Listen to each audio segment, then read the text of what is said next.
Hello, everybody. Welcome back to 10 Man Collections. And today I'll be reading another book for you today, but this is going to be The Ghost of the Southern Mountains in Appalachia by Nancy Roberts. And like I said in the other book reading, I'm just going to read one chapter at a time, tell you my thoughts on it. But anyway, the first one is going to be Night of the Hunt. And it happened in Hendersonville, North Carolina. Okay, here we go. In the North Carolina mountains south of Asheville and near Hendersonville, it was a good hunting night. You might even go so far as to say it was the best of all nights and the worst of all nights. For after all, neither dog nor hunters would ever be the same again. It is too bad because this particular dog was his owner's pride and joy. It was the time of the year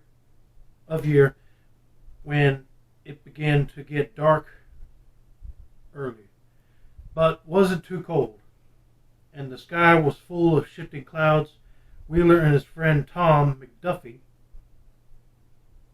weird last name, but okay, were riding along in Wheeler's old blue Ford pickup along Highway 25 south of Hendersonville. String Bean, a black and tan coon dog, was in the back, and to hear Jim Wheeler tell it no dog ever lived that was this one's equal, he began to explain to his inexperienced friend how to hunt. Coons like dark nights, and they tree better on nights like this instead of just heading for a hole in the ground, explained Jim, who had been trying to talk his friend into going with him for a long time.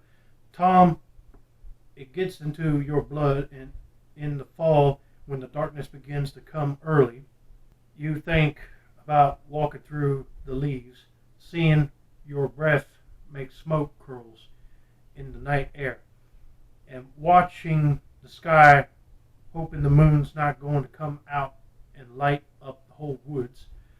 Well, what are we trying to do? Well, the purpose of coon hunting is to tree the coon. Yes, I know that, but to me, String Bean's no different from other dogs. You act like he's human. What are you talking about? String Bean's won more coon hunt trophies than any dog in North or South Carolina either. I did hear one time there was a dog over in Tennessee that had won just as many, but that may have been String Bean's granddaddy, Tennessee's, where all the great coon dogs come from. Though, what makes one of these great coon dogs you're talking about? Well, I tell you, they got to be able to run all night, and they got to having nose that could tell the trail of a coon from a possum. What else? Now, take String Bean. When he's after a coon, nothing in heaven or earth's going to distract him. A deer could start buck dancing right in front of him, and he'd pass on by. But the main thing about a good dog is his bark. As soon as String Bean picks up the scent, he'll bark to let me know. And then as he chases the coon, he'll bark every couple of minutes to let me know which direction he's running in. That's his trailing bark. What kind of bark does that one sound like? Well, it's not his regular bark. You just get so, it. Then, when he's got the raccoon tread, he'll give out a series of continuous barks. String Bean can just about talk to me, said Jim proudly. By this time, the two men have reached a side road north of Flat Rock, where they turned off.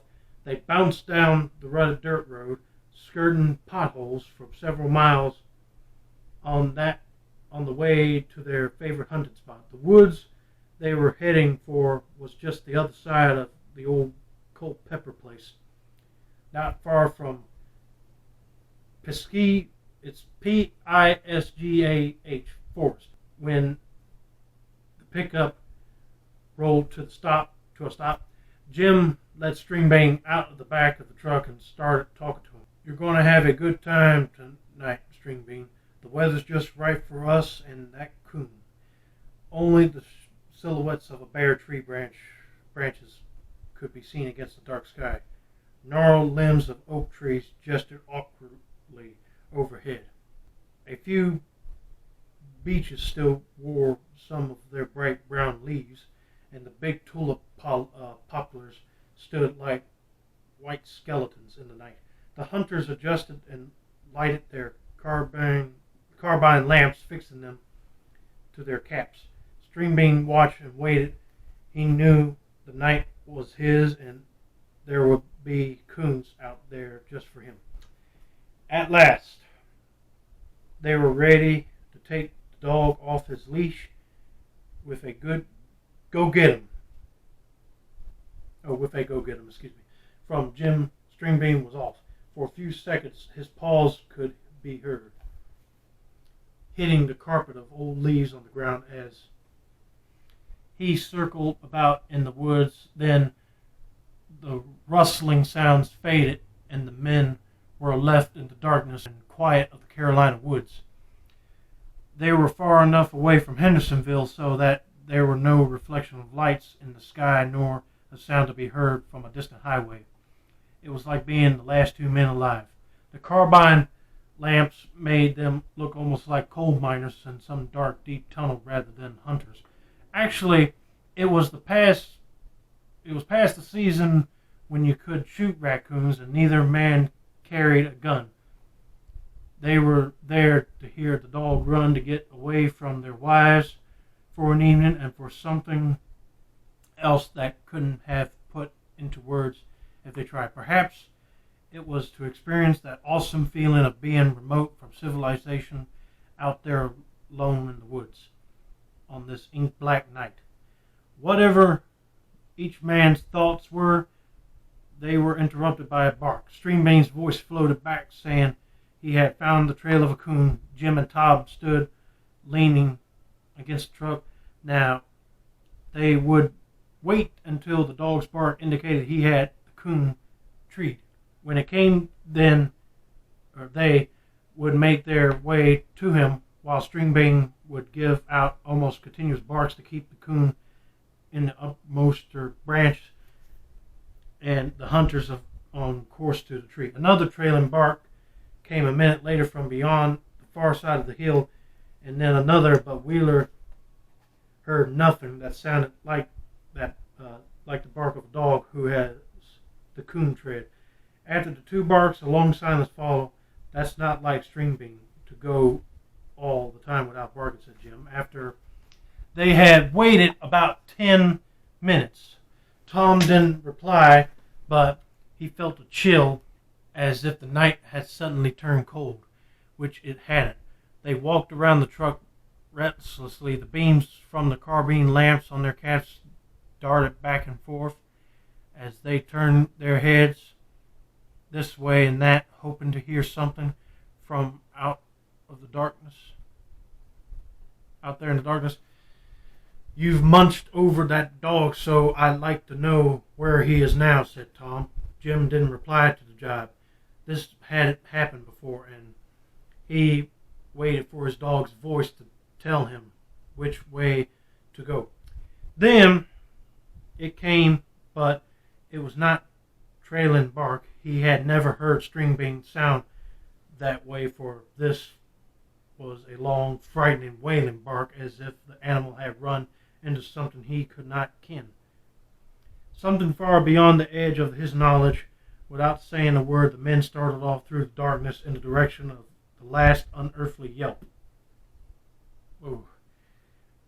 Their pale beams of light painting the tree branches white wherever they swept across them.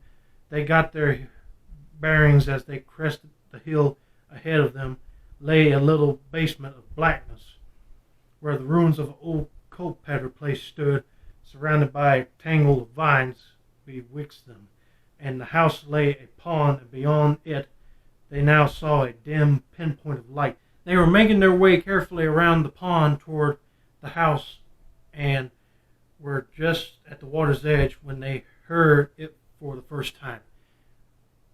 It was a sound that floated and hung suspended in the darkness, melodic, lingering. It seemed to wrap each note around them, leaving a plaintive trail in the air.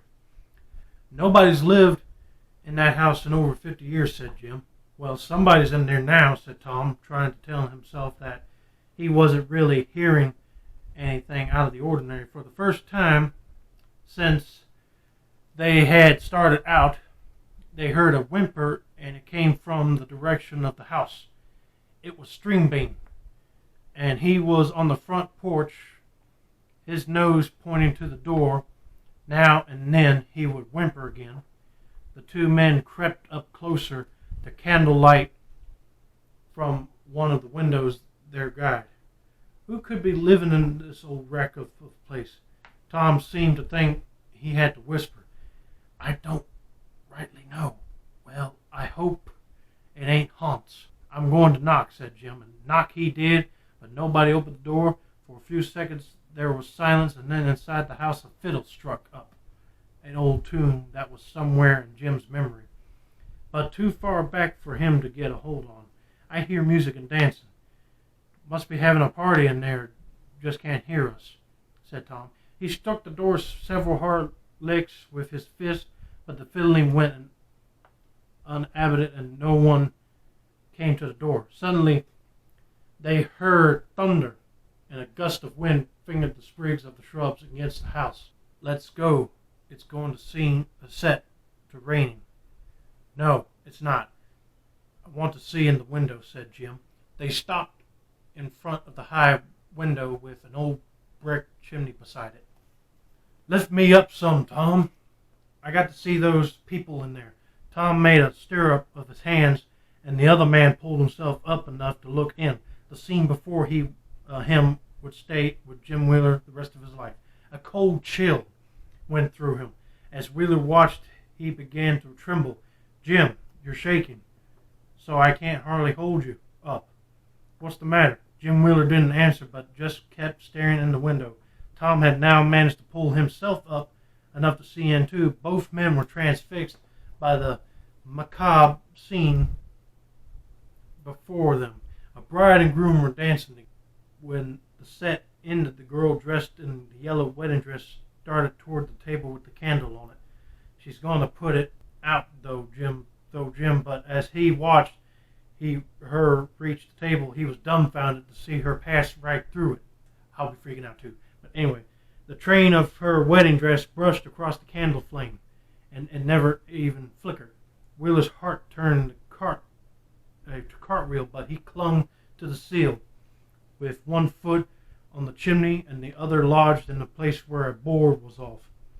Then he saw them start up again, swirling and tromping, looking at each other as though hypnotized and not getting the mite out of step, as they moved rhythmically to the sound of fiddle and banjo. How long the two hunters continued to watch, neither knew. Perhaps it was minutes, or perhaps just seconds, when suddenly the candle within was extinguished and all was dark and quiet. Both men dropped to the ground. Tom stepped on the brick, fell, picked himself up, and then he and Jim were running a foot race to see which could leave the fastest. Fortunately, Wheeler thought to stop and call String Bean, and the dog was soon beside them, glad to be in human company again. Branches slapped against their faces as they ran, and the briars were like sharp claws tearing at their clothes, some piercing the flesh beneath. It didn't matter. In their haste, they ran wide of the truck, and had to stop and get their bearings before they finally found it. Wheeler did not take String Bean out again that winter, and the next season he found another hunting place miles north of Hendersonville, but there was a hard-to-define difference in both man and dog.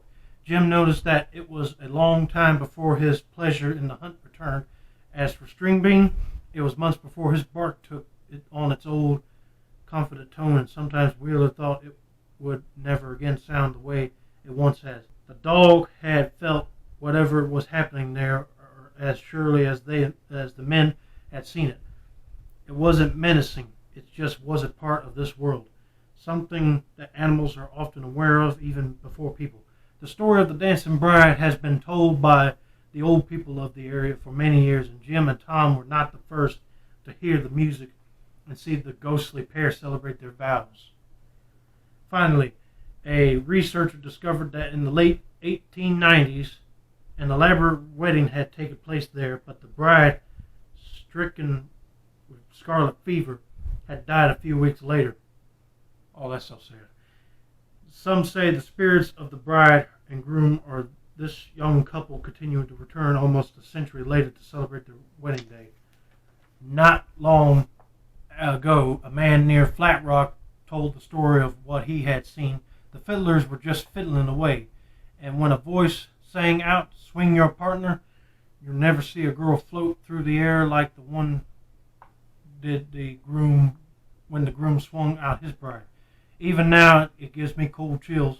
It does me. All the way down my spine just to think about it. The group listening to him were silent.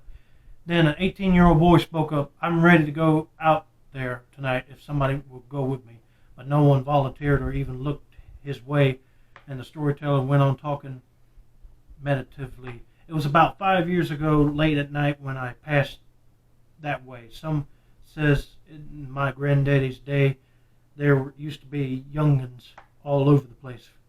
Foreigners coming from way off and lots of play parties. A fine house stood there once. I am going back someday cause I want to see that bride and groom dancing together one more time before I die. But not right yet." Alright. There's a picture right here of a trail in that area. And then there's a picture I saw of the house that they're talking about right here. I don't know if you can see that good, but anyway. That's in Hendersonville, North Carolina. But once I read that, I said, I got to look that up. And I think Ghost Adventures did a story about that, but I'm not sure. Let me know down in the comments if you want me to read any more stories like this. But anyway, that's going to be it for now. Don't forget to like, subscribe, turn on those post notifications, and we'll see you next time. Bye-bye.